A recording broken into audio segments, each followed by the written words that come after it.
Hi everyone, my name is Randy Reid. I'm running for New York State Assembly. Hi, and I'm Dee Reid. I'm Randy's wife, and I am here by his side helping him get elected coming in November. Yes, and so thanks to all the Democrats who have tuned in to see the recipe for success today. And what are we doing? We are doing a southern version of chili. It's a recipe that we found about a year ago. Yep. That we've adapted to fit kind of our taste buds and what we like, and we just love this chili. We were waiting for a long time for it to get a little cooler outside so we could actually pull up a pot of it and hopefully freeze some of it and have it for a couple of days to come here. So looking forward to it. So one of the special ingredients in the chili is we're using a lager beer. The pièce de résistance. Yes. And so I'm not a big alcohol person, so you can actually substitute it out, but that's one of the special ingredients, and we'll have the recipe up for you so that you guys can see. So our recipe for success for the 124th district is, I don't know if you guys know, but both my wife and I survived COVID. Yes, we did. And we're going to talk about a little bit about healthcare and how we both got around COVID, got through COVID, I should say. And one interesting fact is that our youngest son now has COVID. Yes, he does. So we've been in touch with him. He just texted us a couple hours ago that he was fine, but we're keeping an eye on him as well. So, so you got COVID first. I did. Yep. So I got COVID back in March of 2020. And I got it at the time when, we were still kind of as a nation trying to figure out what this virus really means and how it affects people. And so I was one of the early infected people. I am severely asthmatic. And so I think it was at a time where, we had to... Everything was new. Everything was so Yeah, new. because my diagnosis was, I wouldn't say my care, but the medicine that I got is probably different from, because you didn't even have to go to the hospital. Yeah, I didn't go in the hospital, but it's interesting, my doctor at that time did start me on a steroid as well as an antibiotic, just because at that time, treating an asthmatic, that is kind of the standard of care. So that treatment algorithm that he put me on really helped me get healthy and get me past it. It took me a little while to get better. As you can see, Randy was sick, and the cocktail of medicines have changed a little bit, which has been good. So I think the turnaround time, is a lot better, and I think there's a little bit more of an understanding now, really, how to treat COVID patients when they do get sick. So. Right, and even with our son being diagnosed, I wasn't as worried probably as if he would have got it back in the spring, even though I had just come off of it. And so, but as Dee was talking about, the standard of care, the treatment of care, and actually the testing is something that needs to get improved, because when I went into the emergency room, they gave me a rapid test, and I got it in 45 minutes. Now, I also was waiting for two other tests to come back, and one of them said it was going to be 4 to 7 days, and another one said it was going to be 48 hours. And so by the time I had taken my one test, or the test in the emergency room, I got it back in 45 minutes. And so the testing needs to be improved, and that's something that I would look to help fund if elected, because that's very important, because getting tested helps with what we're seeing now with community spread. And if you're living in Chemung County, I think we might get shut down just with the number of cases that we've had.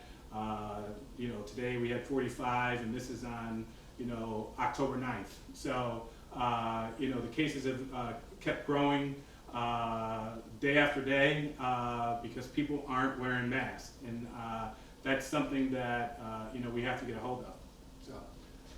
So when about your care, you had you're not necessarily a long hauler, but you've taken some home out. What was it? Yeah, so I am being considered a long hauler as well, and this is kind of a new term with COVID, so I do have some upcoming appointments, which this is the topic of healthcare and why it's so important for all of us as Americans to have healthcare and have access to good healthcare, because we did find through a CAT scan that I needed to see a pulmonologist from my unfortunate trip around the park with COVID back in March. So And I try to keep a smile on my face because I'm really blessed that we're both here. We're both here to talk about this. We were able to survive this, and unfortunately, our hearts go out to the families and anybody that has lost anyone to this horrible virus.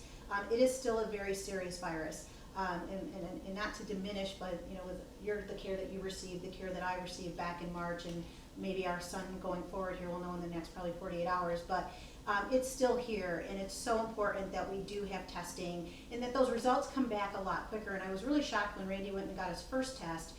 He was literally told 4 to 7 days. It's written on the sheet. It was written on it. He comes back and he's like, I gotta wait 4 to 7 days. And that shouldn't be the standard of care. It should not be the standard of care. People need to know so that you can react quickly and hopefully, start the distancing and the mask wearing and putting people hopefully safely and getting yourself home and getting yourself quarantined. And nobody likes that idea of being quarantined for 14 days, but if it can really, stop the spread of this by us all wearing masks, going home when we have to because we were exposed, and, if you have to quarantine, we really have to do these things to hopefully get past this virus and hopefully for it to move on and get out of here. So, but yeah, testing is so important, and I was really amazed when we went to the emergency room that night how quickly your test came back. Yeah.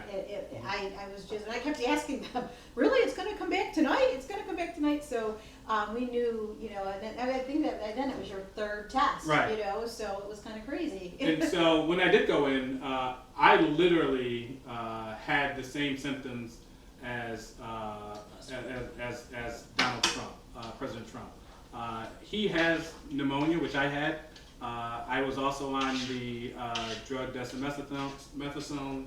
I took the remdesivir. I took a dose of that. And if you see those commercials that I have running, that was in the height of me having COVID, where my voice changed. So again, I received great care, but it's nothing that you guys want to go through.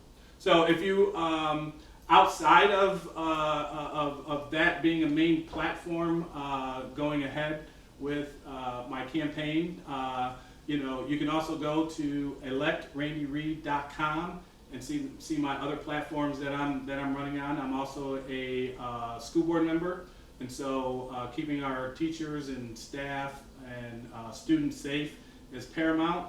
I also have a granddaughter that is in the school district, so I'm also extra careful to make sure that our schools are safe.